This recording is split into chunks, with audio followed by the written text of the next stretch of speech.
지난 9월 2일 워싱턴 포스트지하고 블룸버그 통신에서 하웨이 테크놀로지, 중국의 하웨이 테크놀로지에서 메이트 60 프로라는 그 핸드폰을 발표를 했어요. 근데 이 핸드폰, 메이트 60 프로 핸드폰이 아이폰의 그 7나노미터의 그 아이폰에 해당되는 정도의 5G 통신을 장착한 그런 그 핸드폰, 그런 성능에 전혀 뒤지지 않는다. 그런 성능을 갖고 있는 핸드폰을 발표한 것으로 인해서 지금 전 세계가 이 반도체 관련 분야에서 미국에서 지금 중국에 대해서 여러 가지 다양한 제재를 가하고 있는데 그 제재된 틀에서 벗어나서 독자적인 새로운 기술을 가지고 이 핸드폰을 만들었다. 이제 이거에 대해서 상당히 지금 큰 이슈가 되고 있습니다.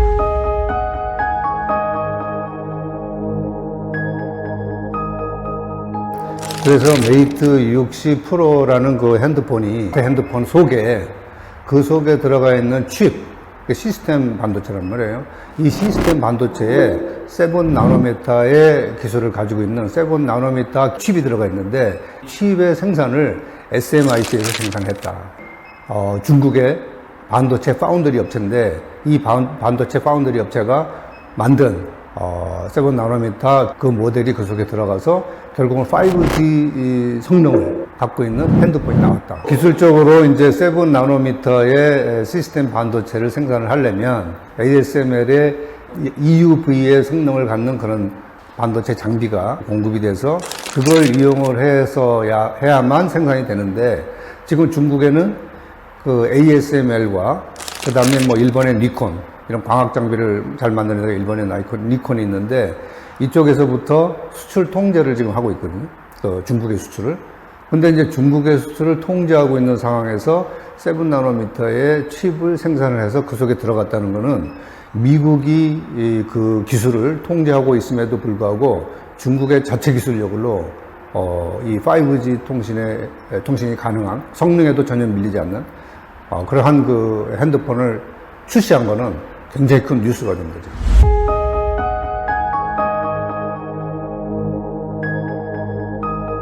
일반적인 사람들은 이제 예측을 못 했는데 사실 이 반도체에 관련된 상당한 전문가들은 이 부분에 대해서 사실은 예측을 많이 하고 있는 분들도 많이 있었죠. 중국은 2014년부터 그 전부터 사실은 2000년부터 엄청난 투자를 하고 이 반도체가 우리나라 똑같이 미래의 쌀이다. 이 반도체는 안보 문제와 관련돼 있고, 그 다음에, 미래의 먹거리하고도 관련돼 있다. 이렇게 이제 생각을 하고 사실은 반도체 산업을 키우려고 계속 한 거죠. 계속 했고, 2014년에 국부펀드가 조정이 돼요. 25조 원에 해당되는 국부펀드가, 그러니까 반도체 국부펀드. 그러니까 정부에서 지원하는 반도체 펀드를 만들어가지고, 이거를 이제 기업체에 지원해주고, 대학에 지원하고, 그 다음에 인력을 양성하는 데도 지원하고 그렇게 해서 2014년에 이제 그걸 시작을 했고 그 다음에 5년 후에 2019년에도 제2차 국부펀드가 만들어져요. 2019년에 그때는 35조 원의 국부펀드를 만들어서 지원을 하고 최근에 이제 앞으로 5년 후인 2014년 내년이죠. 내년 예산은 금년에 이제 다시 책정이 되는데 내년에는 55조 원의 국부펀드를 준비하겠다. 이렇게 하고 있기 때문에 중국 정부에서 이 부분에 대해서 집중적인 관리와 투자를 해왔다. 이렇게 보면 돼요.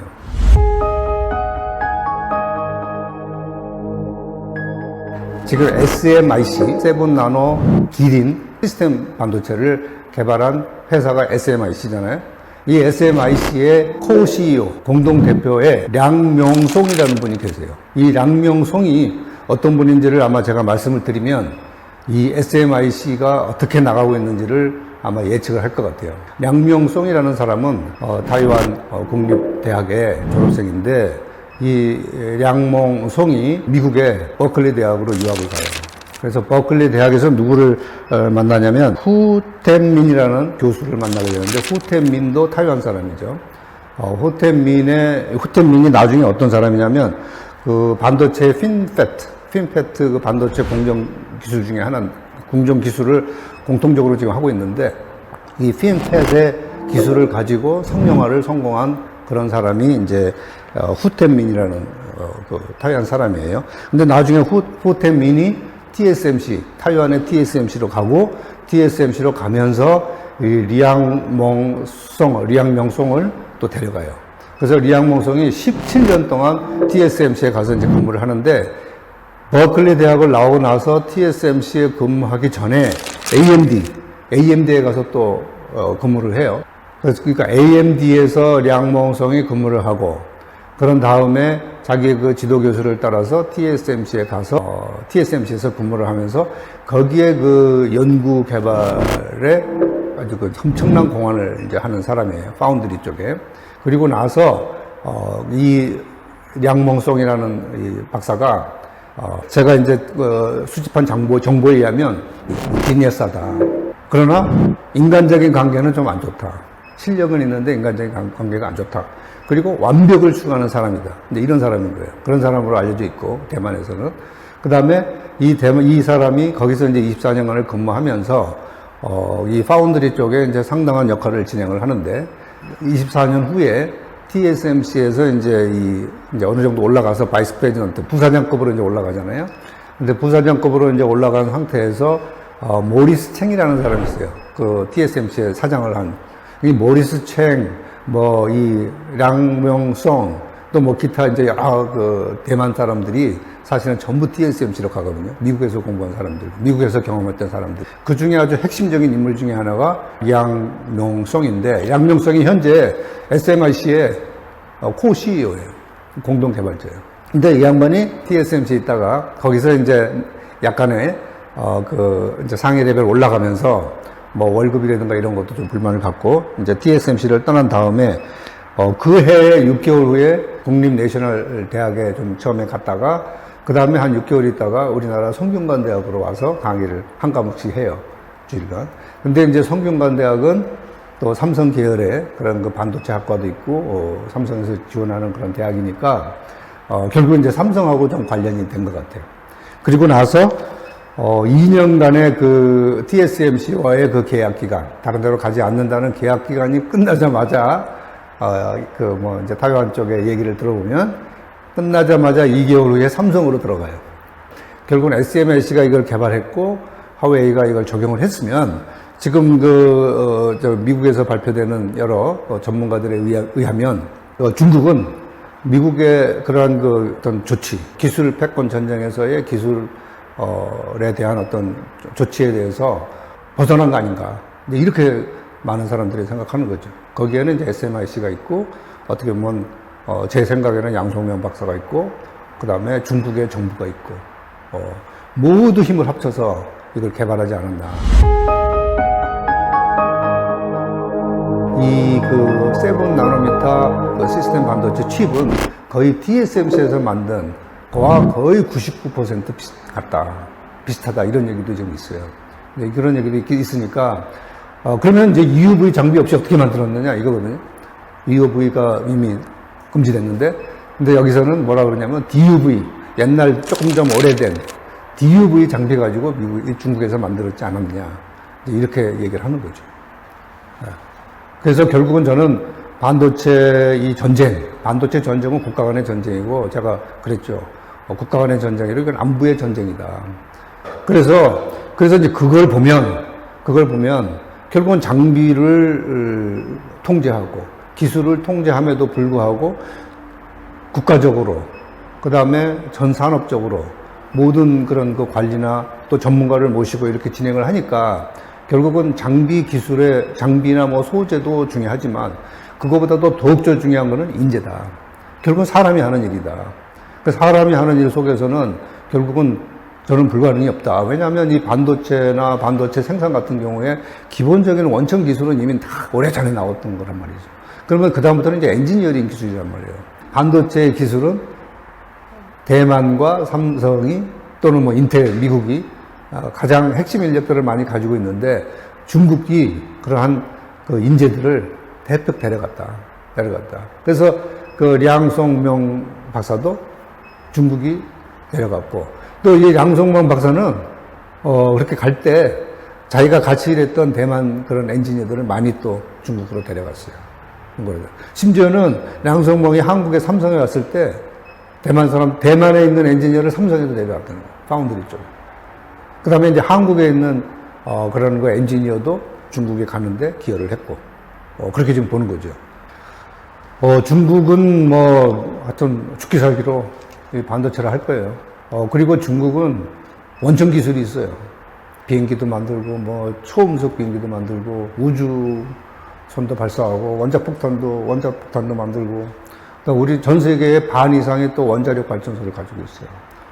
그 다음에 특히 그 통신 쪽, 또 인공지능 쪽은 중국이 거의 세계 최고예요. 통신 쪽. 물론 컴퓨터 기술은 미국이 최고고, 그 다음에 자동차 기술은 뭐 유럽이 최고고, 컴퓨터의 기술과 AI 기술은 중국이 거의 상당히 앞서가고 있어요. 그 사이에 그렇게 많이 앞서가 있었던 거예요.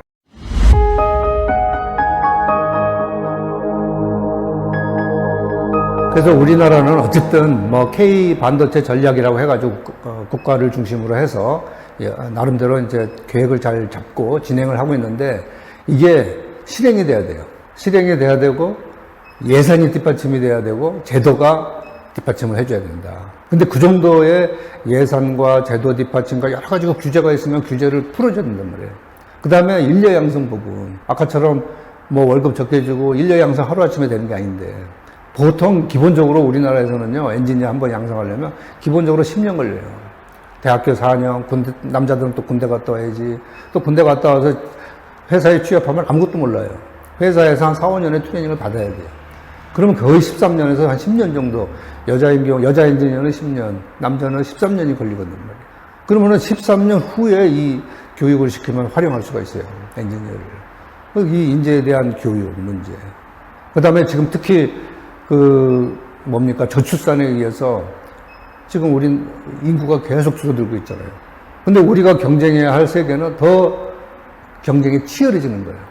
굉장히 치열해지는 거예요. 그럼 이 치열한 경쟁 속에서 결국은 충분한 엔지니어, 사이언티스트를 양성해야 되는데 이게 지금 안 되고 있다. 그러면 우리 K 반도체 전략을 실행을 하는데 굉장히 중요하다. 뭐 실행의 방향은 뭐냐? 그건 이제 많은 분들이 얘기를 했으니까, 뭐 초격차 반도체, 메모리는 초격차로 간다. 그 다음에 시스템 반도체가 이제 점점 중요하다. 자율형 자동차라든가 뭐 AI라든가 뭐 여러 가지 뭐 항공 분야, 소량의 생산 시스템. 그러나 이제 그렇게 다양하려면 시스템 반도체. 시스템 반도체를 하려면 설계, 디자인 하우스가 있어야 되잖아. 설계를 해야 되잖아. 설계 분야가 많이 늘어날 것이고, 설계를 하고 나서 결국은 제작을 하려면 매번 TSMC에 가면 안 되잖아요. 우리나라 삼성도 파운드리 쪽에는 한 15% 정도 점유하고 있거든요. 그래서 파운드리 쪽을 더 키워야 되고, 그 다음에 이제 파운드리 되고, 나노가 7나노, 5나노, 3나노, 2나노 이렇게 내려가려면 패키징 기술이 뒷받침이 돼야 돼요. 패키징 기술이. 근데 패키징 기술이 반도체가 다양해지면 패키징도 다양하기 때문에, 대량 생산 체제가 아니기 때문에 그 패키징 기술에 또 집중 투자해야 되고, 그런 부분에 이제 우리나라가 집중적으로 미래의 방향으로 해야 된다. 그렇게 생각을 합니다.